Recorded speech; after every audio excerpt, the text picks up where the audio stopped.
सौभाग्य आपका, आपको ये तत्व ज्ञान प्राप्त हो रहा है। इसको तत्व ज्ञान कहते हैं। तो निष्कर्ष निकालना जाओ सारी कथाओं का। ये जड़ी बूटी तो सबने पता था, या तुलसा है या फलानी है या है, तो उनकी जड़ी उसका जो औषधि बना वो है वैद्य। तो ये दास है इस अध्यात्म मार्ग का वैद्य, और जड़ी बनाकर भगवान डर गए थे सतनाम और सारनाम की, जो आज दास के समझ में आ गई। और उसका परिणाम आप देख रहे हो। लाखों लोगों का रोग नाश हो गया, घर में वृद्धि होने लगी, सन्नी संतान को संतान मिल रहा है, रोग निरोग हो रहा है। और फिर ज्ञान ऐसा प्रबल आत्मा को गदगद कर देता है। अपने आत्मा धर्मदास जी को परमात्मा ने तो थोड़े उदाहरण दिए थे दास ने, क्योंकि वो तो भगवान थे, अपने बारे में कहे तो ना समझ में आओ। इसीलिए एक गुरु की, एक दास की आवश्यकता होती है जो आत्मा और परमात्मा का मिलन करवावे।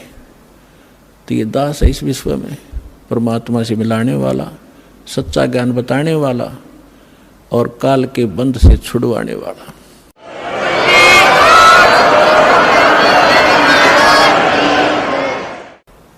अब दूसरा प्रसंग था धर्मदास जी का कि भगवान श्री कृष्ण ने सुदामा जी के 2 मुट्ठी चावल खा के और उसको धनी बना दिया, उसका एक महल बना दिया।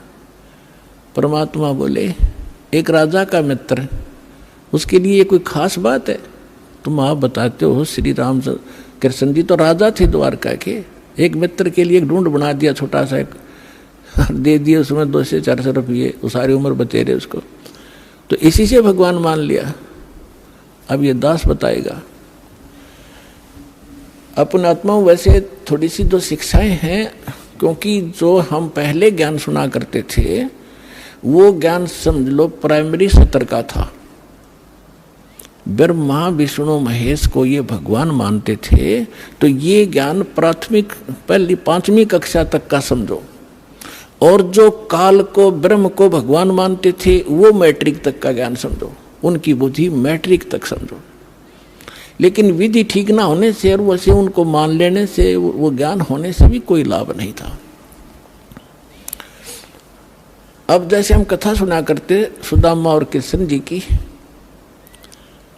अब इन कथाओं से भी थोड़ा सा निष्कर्ष हम साथ लेकर चलेंगे, तभी हम, क्योंकि बच्चा जो 5वीं 6वीं 7वीं 10वीं पढ़ ले तभी तो अगली पढ़ाई पढ़ सकता है, वो सीधा 11वीं में कैसे हो सकता है? तो वो पढ़ाई पहले आपको पढ़ा कर आगे चलेंगे। श्री कृष्ण जी बालकपन में और सुदामा जी एक ही पाठशाला में पढ़ा करते थे,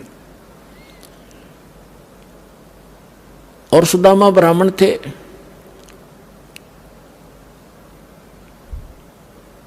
और ब्राह्मण भगवान से के ज्ञान से अवश्य परिचित होते हैं।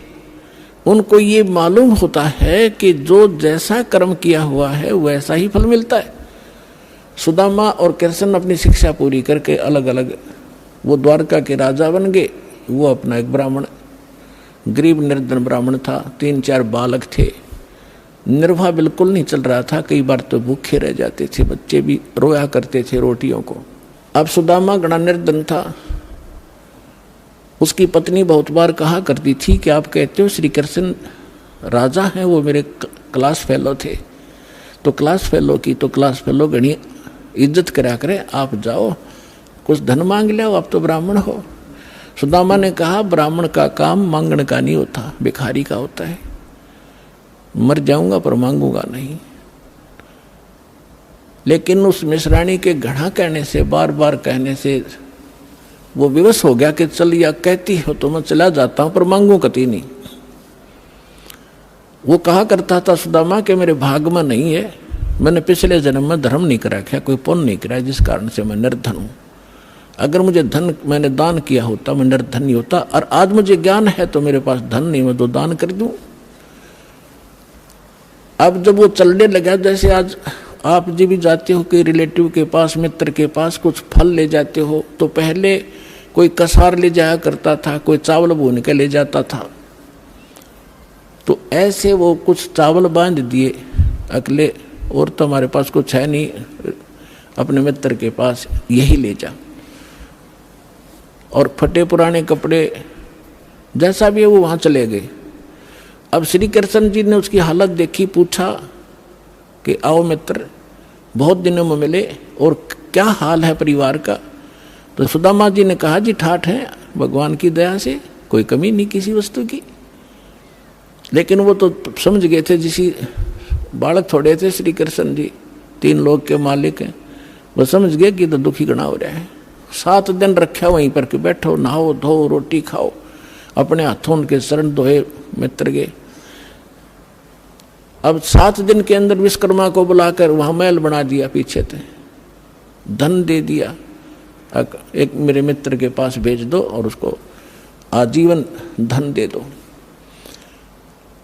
अब उधर से सुदामा जब चलने लगा, 7वें दिन के मित्र में जाता हूँ, बच्चों की याद सता रही है। अच्छा जाइए, उसके कपड़े सफ़ेद बढ़िया बनवा दिए, दौड़ वो बना दिए उसको।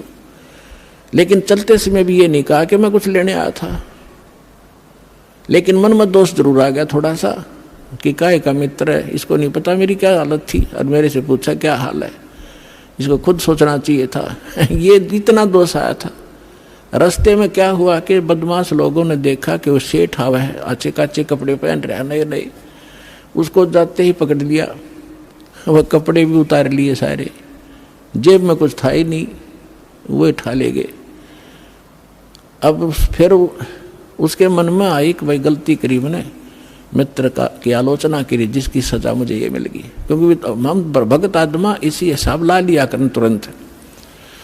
तो अब लंबी कहानी ना कहूँ, दास उसने आकर देखा कि महल बना है, बड़ा खुश हुआ, लेकिन मांगा नहीं। इसको ब्राह्मण कहते हैं। अरे ये ब्राह्मण इतने दर्दे तेरे न्यू हो जाएगा, तेरे पर करड़ाई आने वाली है, ये कर दे, फलान कर दे, श्राद्ध निकलवा ले, मेरी दक्षिणा इतनी दे दे, ये ब्राह्मण नहीं है। अब देखो, एक तुम भगवान मानते थे श्री कृष्ण जी को, विष्णु जी को, विष्णु ही श्री कृष्ण मानते हैं, और उन्होंने कितनी सहायता दे दी सुदामा जी को।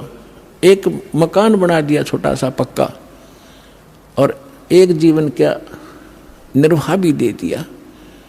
ना तो मोक्ष श्री कृष्ण का और ना मोक्ष सुदामा का। अब उस समर्थ परमात्मा ने क्या दिया, एक तैमुरलंग नाम का एक लोहार था मुसलमान धर्म में, और वो बहुत निर्धन थे, भेड़ बकरियों का पाली जाया करता था, साहूकार लोगों का। उससे उस समय ये नोट नाट नहीं हुआ करते थे, बस दाने दे देते थे, कणक दे देते थे आपस में। तो जिससे वो 2 माँ बेटा थे, पिता की मृत्यु हो चुकी थी। इतना निर्धन थे कि बस हैंड टू माउथ ही थी। उसकी माता बड़ी भाग्यवान थी, बहुत धार्मिक व्यक्ति की थी। कोई भी रास्ते चलता व्यक्ति आ जाता था उसके घर पे, खाना खाए बिना जान नहीं देती थी।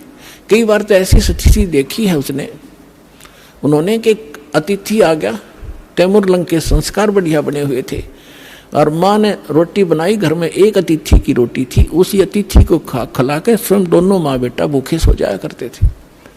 ऐसे संस्कार उसके अंदर पड़े हुए थे।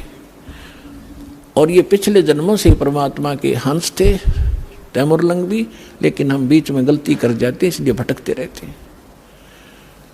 एक दिन तैमुरलंग बकरियां चरा रहा था साहूकारों की, स्वयं पाली बनकर, और जो खाना लेकर गया था घर से वो खा चुका था।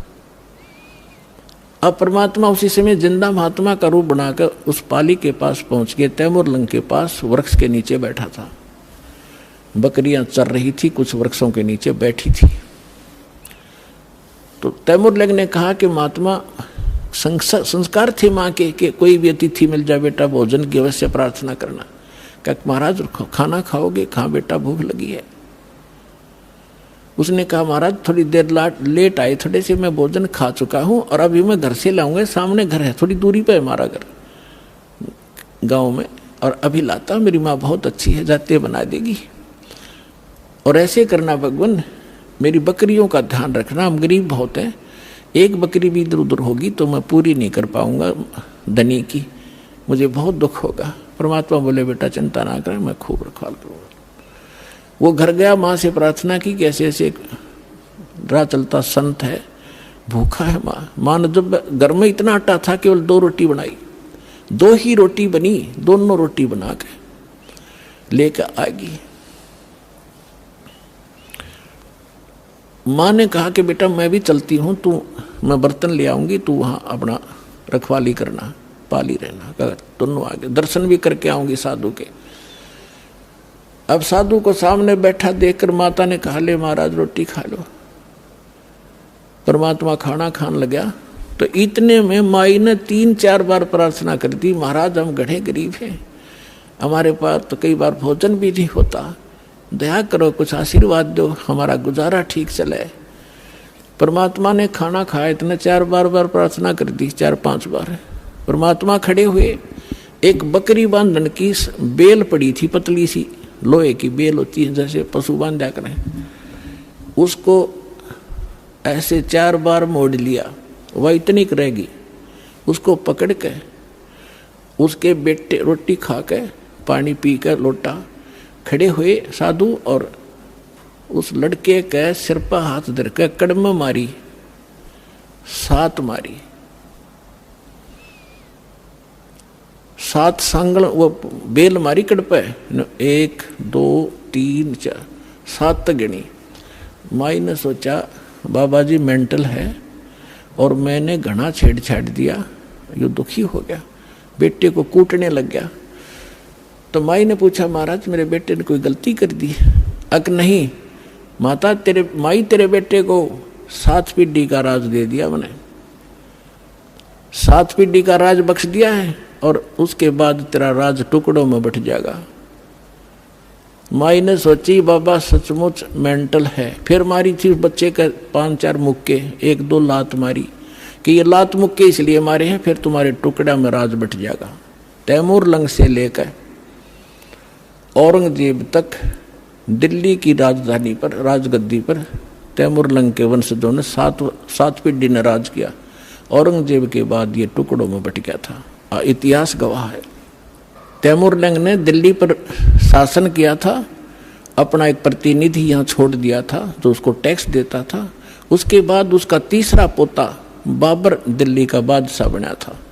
उसके बाद कंटिन्यू आप इतिहास देख लेना, विचलित ना होना, 10-2 शब्द बोलेगा वो ऐसे समझ लेना जैसे तहसील में रजिस्ट्री होया करे, कोई धोखा नहीं पावे। अब ये बना कैसे? अब माई ने सोचा तो पागल था, और उसी समय अंतर्ध्यान हो गए उनके सामने से। तो माई ने सोचा बाबा जी था तो शक्ति वाला, पर जो नौका तेरे बेटे को 7 पीढ़ी का राज दे दिया, या गले ना उतरी बात। अब कुछ दिनों के बाद क्या हुआ कि वही उसी रूप में परमात्मा तैमूरलंग क्या किया करता था, लोहार था ही, ये एक्स्ट्रा जॉब भी करता था पाली जाने की गरीबी के कारण। उधर से एक लोहार के एरन पर चोट लगाता था, और टाइम करता था शाम को आकर के, वो उसको थोड़ा बहुत और अन्न दे देता था महीने 2 महीने में, इससे वो गुजारा करे थे। तो जिस एरन पर वो चोट मारने के लिए लोहार के पास जाता था, लोहार अपनी कोई औजार बनाता था तो वो घंट चलाया करता था, 1-2 घंटे शाम को। लोहारों के पास इतना इसी समय शाम को ज़्यादा कार्य होता था। तो एक दिन परमात्मा उसी जिंदा महात्मा के रूप में तैमूरलंग को दिखाई दिए स्वप्न में, और कहा बेटा वो एरन मोल ले लो तुम, जहाँ तू सर्विस करने जाता है और टाइम करता है, वो एरन मोल ले ले। तो उसने कहा महाराज हमारे पास तो पैसा नहीं, कि ऐसा कर तू उधार पर ले लेना, और उसके नीचे घना धन दाब रखा मैंने, हीरे मोती जवाहरात सोना, और उसको धीरे धीरे प्रयोग में लाना, किसी को पता ना लगने देना, ना दुनिया लूट लेगी तेरे से, और ये काम मैं करूँगा, तू उसे उधार की बात करना, वो उधार दे देगा, ये मेरा काम है। परमात्मा जब सौदा बनाता है दोनों तरफ खड़े हो जाते हैं। उधर से उस लोहार का मन में प्रेरणा प्रबल कर दी कि ये स्थान थोड़ा है मेरे लिए, बाहर मेरा एक और प्लाट है बढ़िया, यदि इसको कोई ले मोल तो मैं इसने बेच दूँ, मैं वहाँ बना लूँ, एरन डाल लूँ। प्रबल प्रेरणा। उधर से जाके सुबह उठा, उसने अपनी माँ से बताया कि माता ऐसे ऐसे मैंने गुरु वो महाराज जी दिखे थे, वो जो जंगल में मिले थे, रोटी खाई थी, मेरे सांकड़ मारी थी, बेल मारी थी। उसकी माँ बोली बेटा दिखे मुझे भी थे स्वप्न में आज ही, पर मैं कुछ शब्द समझ नहीं पाई वो कहे क्या रहे थे। तैमूरलंग बोला मैं बताता हूँ, मेरे याद है, उन्हें ऐसे ऐसे बता। तो कहने लगी बेटा महात्मा तो शक्ति वाले थे, हमें एकदम अंतर ध्यान हो गए थे, पर वो पैसा तो है नहीं बेटा, लेंगे कैसे हम उसको। तो उन्होंने समाधान बताया है कि आप उधार कर की बात करो। माँ बोली देख ले बेटा ट्राई करके। तो उसने जाके तैमूरलंग ने कहा कि भाई मैं एक अर्ज करता हूँ आपसे, ये मैं भी गुजारा कर लूँ, मैं भी लोहार हूँ, आप भी लोहार हो, और मुझे एरन दे दो ये। वो बोला पैसे कब देगा तू? एरन वाला बोला कि अभी तो है नहीं, मैं कुमा के दे दूंगा। पक्की बात? पक्की। 1 साल में दे देना। हाँ 1 साल में दे दूंगा। अब पे कवा दी परमात्मा ने। तो तैमूरलंग के ठिकाना नहीं रहा खुशी का। उसने तो अगले दिन वहां से एरन निकाला, बोला एरन भी छोड़ दे। एरन भी छोड़ दूंगा, पुराना हो रहा है। वहां जाके अब नया गाड़ लिया एक लोहे का लठ उसने, और वो वहीं छोड़ गई। माँ बेटा ने चारों तरफ 4 द्वारी बनाई, कच्ची ईंटें बना बना कर कुछ, उस पर एक झोंपड़ी सी डाल ली और एरन बाहर रख लिया। नीचे से खोदा तो नो का नो धन पाया उसने। अपने आत्माओं उस समय जब ये पाली जाया करता था तैमूरलंग, उस समय उसने के दृष्टांत एक घटना देखी थी जो उसके हृदय को छू गई थी, वो मिट नहीं रही थी हृदय से। उसी नगरी का राजा घना निकम्मा था और गांव की सुंदर लड़की उसके एजेंट बता दिया करते थे, और वो अपने मंत्री और सैनिकों को द्वारा उन लड़कियों को उठा ले जाता था, उनके साथ विलास किया करता था। एक दिन ऐसी एक लड़की गांव की तैमूरलंग के ही आसपास घर की चारा लेकर आ रही थी खेतों से। सुंदर लड़की थी। राजा के कर्मचारी उसको अपहरण करने लगे। उसने आवाज लगाई, रे तैमूरलंग, ए तैमूरलंग मुझे बचा भाई, तैमूरलंग मुझे बचा भाई। तैमूरलंग ने देखा भाई सचमुच ये तो बकवादी आदमी है। पाड़ी के पास तो लठ होता है, डंडा लेकर लठ बाज लिया, ताबड़तोड़ लाग गया उन सैनिकों ने कूटने। वो 4-5 थे, वो अकेला था। तो उन सैनिकों ने उसको इतना पीट दिया, मार दिया, कति खत्म करके डाल गए, पीठ छेद के लड़की को उठा ले गए। जब वो होश में आया उसके बाद उसने ये प्रतिज्ञा कर ली कि यदि मैं राजा बन गया इसको सबक सिखाऊंगा इस राजा को। अब राजा की सपने भी नहीं, पर मन में तो आवे है सब कहिए बात। उधर से क्या हुआ, उसने धन देखा, दोनों माँ बेटा खुशी का ठिकाना नहीं।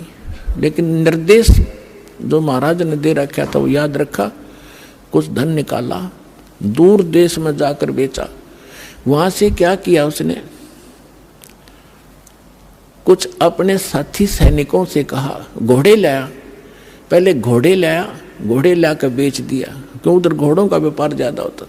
तो लोगों ने सोचा इसका व्यापार में बहुत वृद्धि होगी, एकदम ये तो बहुत 1-2 घोड़ा लिया, फिर 10-10, 20-20 लाला बेचने लग गया।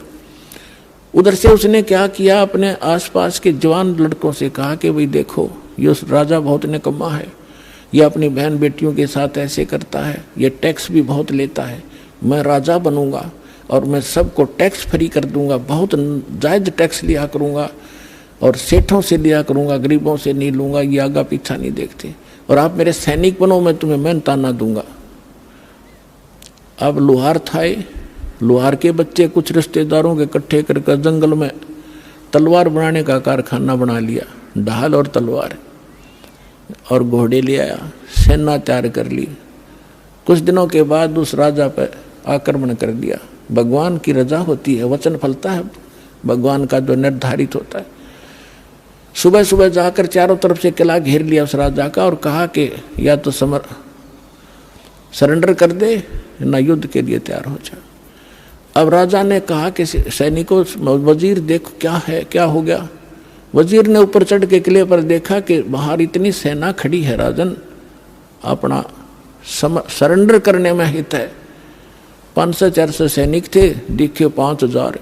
परमात्मा की रजा, समर्पण कर दिया राजा ने, सरेंडर कर दिया, वो राज प्राप्त किया। और उसको कहा कि आज मैं अगर परमात्मा से न डरने वाला होता, ये मुझे याद आया उसने कि मेरे को किसी संत ने आशीर्वाद दे रखा है, तुझे मारूंगा नहीं, तू नगरी छोड़ जा और या यहाँ एक सिंपल मैन की तरह रह, अपना गुजारा कर, रोटी बना रखा, नहीं तुझे भाग जाए से। जैसा भी उसने उस पर कब्जा किया, फिर दूसरे राजा को कहा कि राजा अन्यायी थे, नालायक गणे हो गए थे, तो एक दूसरे को ऐसे काबू करता करता वो तैमूर लंग यहाँ पहुँच गया, दिल्ली का बादशाह भी बन गया। दिल्ली को भी अपने अंतर्गत करके वहाँ एक नुमाइंदा रख दिया उसने, ये इतिहास गवाह है। तो तैमूर लंग ने जब ये शासन सारा पा लिया तब परमात्मा फिर मिले हैं। ऐसे शिकार में वो गया हुआ था, कहने लगा रे निकम्मी आत्मा। वो बैठा था तो वहाँ उसने बहुत सुंदर कपड़े पहन रखे थे तैमूर लंग ने, बहुत, यानी 2.5 रुपये की कीमत थी उसके पूरी ड्रेस की, उस समय के 2.5 और आज के 25,000, ये समझ लो। तो परमात्मा वहाँ खड़े थे, उनका वहाँ खाना खुना सैनिकों का हो रहा था, शिकार के लिए राजा गया हुआ था, वहाँ बैठा था। तो आके परमात्मा भी किसी अन्य रूप में वहाँ खड़े हो गए। तो कहने लगे राजा आपकी क्या कीमत है। एक सामने एक व्यक्ति खड़ा होकर कह रहा है कि आपकी क्या कीमत है, कि आप ही बता दो मेरी क्या कीमत है, कि तेरी कीमत है 2.5 रुपये। राजा बोला गलत बोल रहा है, 2.5 रुपये का तो मेरा ही ड्रेस है, बोला इससे इसकी कीमत है, तो एक आने का भी को नहीं। निकम्मी आत्मा, तेरे को इसलिए ये राज्य दिया था कि कर्म फोड़ अपने। परमात्मा ने वो रूप बना लिया, दो वो दिन भूल गया, तुम एक बकरी चराता फिरता था, गिड़गिड़ा रहे थे, आज भूल गया भगवान को, चरणा में पड़ गया। उसी समय अपने बेटे पोतों को देकर राज और लेकर दीक्षा और फिर से भक्ति शुरू करी। तो पुण्यात्माओं, सुदामा को एक ढूंढ बना दिया, एक छोटा सा मकान वो दे दिया, एक जीवन का गुजारा, तो क्या अमर हो गया वो। 7 पीढ़ी का राज दे दिया कबीर साहब ने, एक रोटी खा के, और फिर मोक्ष दिया उस प्राणी को। ये न्यारी ताकत है कबीर भगवान की। बोलो सतगुरुदेव।